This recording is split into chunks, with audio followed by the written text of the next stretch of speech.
Hello guys, welcome to my new blog. आणि आजचा blog थोडा वेगळा आहे गाईज, कारण की ना आपण घेतलं आहे BBAला ॲडमिशन, ते पण देवगिरी कॉलेजमध्ये DITMS आणि कॉलेज म्हणजे एक नंबर आहे. कॉलेज एक नंबर आहे. इव्हेंट सगळं एकदम जबरदस्त आहे. क्वालिटी सगळं आहे. तर विषय असा आहे की मी तर एक दिवस गेलो आहे आणि दुसऱ्या दिवशी गेलोच नाही. आणि मी आता डायरेक्ट दिवाळीनंतर जाणार आहे गाईज. कारण की काय झालं आहे माहिती आहे का, झालं असं आहे की आपण कॅन्सल दिवाळी झाले जाणार आहे. आणि गाईज खूप मोठी प्रॉब्लेम झालेली आहे. ती म्हणजे कॉलेजवाली एक मॅडम आहे. मॅडमनी सांगितलेलं आहे की प्रेझेंटेशन द्यायचं सांगितलेलं आहे या बुकवर, आणि चारच्या ग्रुप बनवून. खरं तर आपले खूपच वांदे मोठे. आपल्याला ना प्रेझेंटेशन आपण कधी दिलं आहे. आणि पहिलं तर मी ना फ्रेशर पार्टीला आहे ना, म्हणजे डायरेक्ट स्टेजवर गेलतो आणि स्वतःची म्हणजे बदनामी करून आलतो गाईज. सिरियसली ते म्हणले होते की स्टेजवर जा, तुम्हाला वाटन ते बोला. आणि मी आपण खरंच झक मारली आणि जाऊन काही झक मारली, काही पण बोललो स्टेजवर जाऊन. पण आता प्रेझेंटेशन द्यायचं आहे आपल्याला, तर त्यासाठी ना म्हणजे खूप हिम्मत करावं लागेल. हिम्मत तर आहे आपल्यात भरपूर, पण होत नाही काही. आता बुकची रिव्ह्यू कधी द्यायची आहे तर मला नाही माहीत, पण आय थिंक ते मला मिस होईल. मला गरज नाही पडणार, कारण की मी कॉलेजला जाणार नाही ना, तर काय फरक जादा पडणार नाही आपल्याला. पण समजा झाली बाबा आपल्याला ती सिच्युएशन आली प्रेझेंटेशनची, तर खूप मोठे वांदे होऊ शकतात.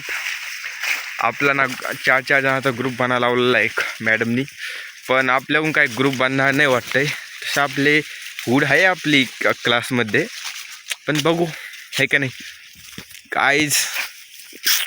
चलो मिलते अभी नेक्स्ट ब्लॉग में. इस ब्लॉग में तो कुछ नहीं हुआ, मतलब सब अभी तक तो सब ठीक ठाक ही चल रहा है, और देखते होता है क्या, और आगे भी सब ठीक ठाक ही होता है वैसे मेरे केस में. क्योंकि कभी कुछ वर्स्ट कभी होता है नहीं, मतलब ख़राब होता है नहीं, क्योंकि मैं ख़राब चीज़ भी एकदम डिज़र्व करता हूँ एवरी टाइम. मुझे लगता है ख़राब हो या अच्छी हो, दोनों चीज़ होनी चाहिए अपने साथ. और मैंने और एक बात, मैंने ना मतलब फ्रेशर पार्टी में मिस्टर फ्रेशर बनना था मुझे. तो मैंने क्या कि मैंने ज्वाइन किया वो कंपटीशन, और हुआ ऐसा कि उस फर्स्ट राउंड था, सेकंड राउंड था, और थर्ड राउंड में विनर डिसाइड करने वाले थे. ऑलमोस्ट 20 कैंडिडेट थे, मतलब 20. मेरा नंबर 17 था. ओके, तो हुआ ऐसा कि हमें पहले राउंड से ही बाहर निकलना पड़ा, क्योंकि हम कॉलेज वालों को मोटिवेशन करने वाले थे. मैं स्टेज पे गया और बोला, hello guys, my name is Chakradhar, end मैं आज आपको मोटिवेट करने वाला हूँ. एक्चुअली मैं मोटिवेट नहीं किया उन लोगों को. मैंने बोला यार मुझे ना हिंदी आती है, ना इंग्लिश आती है, ना मराठी आती. तीनों की तीनों लैंग्वेज मुझे ठीक से नहीं आती. तो उन लोगों ने कुछ नहीं किया, सुना, हंसा और हमें राउंड के बाहर कर दिया. और गाइस कुछ नहीं, यही था. और आज का ब्लॉग यही ख़त्म होता है. और आज बहुत मेहनत की है ॲक्च्युली, सिरियसली बहुत ही कापूस येतला आहे गाईज. आज खूप जास्त कापूस येतला आहे, पण आज फील चांगलं व्हावं लागलं आहे, काय माहीत का. तर गाईज आपण दुसऱ्या ब्लॉगमध्ये भेटूया. Okay guys. आणि रानात खरंच मजा असते यार, रानाच्या तिकडे.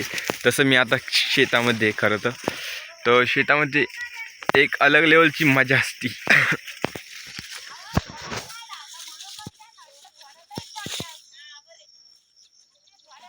बघितले का लोक कसे चर्चा काढतात.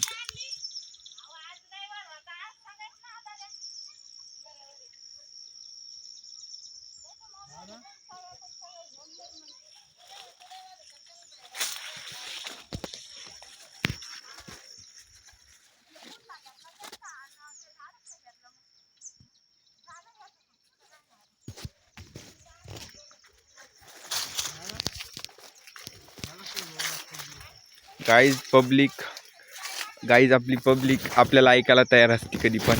आपली पब्लिक खूपच भारी आहे ॲक्च्युली. विषय असा आहे. अरे ब्लॉगमध्ये येऊ नको, तुला घ्यायचं कॅन्सल केलं तर मी. चल चल. गाईज ॲक्च्युली मी ब्लॉग फक्त प्रीमियम लोकांना घ्यायचा विचार चालला आहे सध्या. गरीब लोकांना घ्यायचा विचारच नाही माझा, कारण की गरीब लोकांमुळे आपल्या चॅनलला व्ह्यूज नाही येते यार. हे तर मेन गोष्ट आहे. नाही तर घेतलं असतं कोणत्या गरीबाला आपण. जास्त गरीब काही थोडा विषय ते थोडं जादा माजलेलं आहे. विषय असा आहे. नाही तर असल्या गरीब लोकांना आपण काय तुझल्याकडं काहीच. माझ्याकडे फोन आहे, तुझ्याकडे काय फोन मी वापरायला दुसरा. ओके गाईज चलो आज जाणार आहे आपण घरी.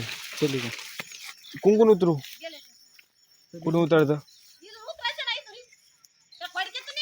या.